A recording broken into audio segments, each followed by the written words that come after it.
అదే అభ్యర్థి నారాయణపేట బహిరంగ సభలో మాట్లాడారు, మళ్ళీ సోషల్ మీడియాలో పెట్టారు డీకే అరుణమ్మ ఒక బంగ్లా దొరసాని. మీకు ప్రజలకు బంగ్లా బరాబర్ బంగ్లా మాది, బరాబర్ బంగ్లా మాది. మేము దొరలం కాదు. వాళ్ళ భార్యలు దొరల సానులు ఉండొచ్చు, వాళ్ళ దొరలు ఉండొచ్చు, వాళ్ళ భార్యలు వాళ్ళ అత్తలో వాళ్ళ అమ్మలో దొరసానులు ఉండొచ్చు, మేము కాము. కాబట్టి వాళ్ళ దొరసానులు కాబట్టి మమ్మల్ని దొరసాని అనుకుంటుండొచ్చు. మేము మామూలు రైతు కుటుంబంకి వెళ్ళి వచ్చినటువంటి మామూలు కుటుంబంలో పుట్టొచ్చిన బంగ్లా అనేది వందలాది మందికి ఆసరా ఇచ్చినటువంటి బంగ్లా మాది, నీడనిచ్చినటువంటి బంగ్లా మాది. చిట్టం నర్సిరెడ్డి బిడ్డ బంగ్లా, వందలాది మందికి ఆశ్రయం ఇచ్చిన బంగ్లా నాది.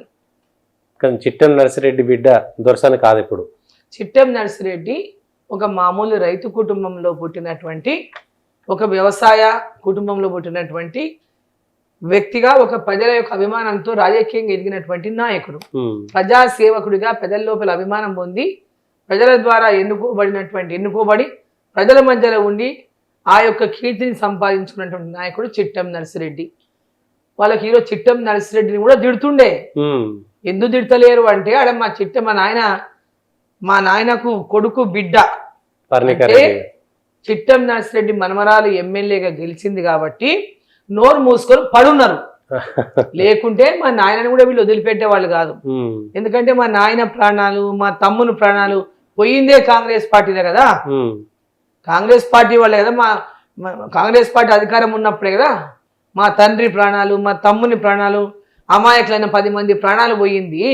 అదే నారాయణపేటలో నక్సల్స్ల యొక్క తుపాకీ గుళ్ళకు బలైంది మా నాయన, మా తమ్ముడు అనే అమాయకులైన 10 మంది కదా. అదే కాంగ్రెస్ ప్రభుత్వం హయాంలోనే కదా.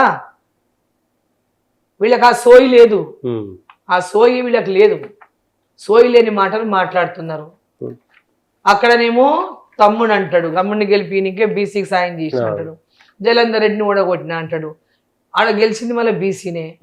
తమ్ముని ఓడగొట్టని ఇంకేనంట, తమ్ముని గెలిపి అని ఇంకేనంట జలంధర్ రెడ్డిని ఓడగొట్టిన అంట. అంటే వాళ్ళ బీసీ అభ్యర్థి గెలిచాడు, వీళ్ళకి బాధ ఉంది. మక్తల్లో గద్వాలనేమో నిలబెట్టిన అభ్యర్థినట అరుణమ్మ బీసీ పెట్టి ఓడగొట్టిందంట. అంటే బీసీ అంటే కాంగ్రెస్ ఉన్న వాళ్ళే బీసీలా? నాకు అర్థం కాదు. అంటే కాంగ్రెస్ పార్టీ వాళ్ళని గెలిపియనికే మేము ఎలక్షన్ చేస్తున్నామా?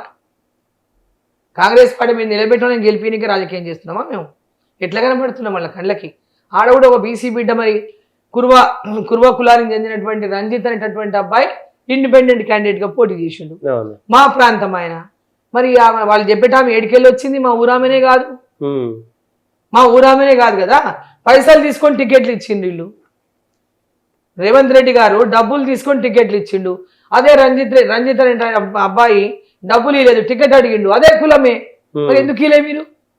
మా ప్రాంతం వాడు కదా, మరి ఎందుకు ఇలే మీరు? అన్ని రాజకీయాలు బయట వాళ్ళకి చెప్పుకొని ఇంకా చాలా బాగుంటాయి. వాస్తవాలు ఏమన్నది, వాస్తవాలు ఎప్పుడు చేదుగా ఉంటాయి.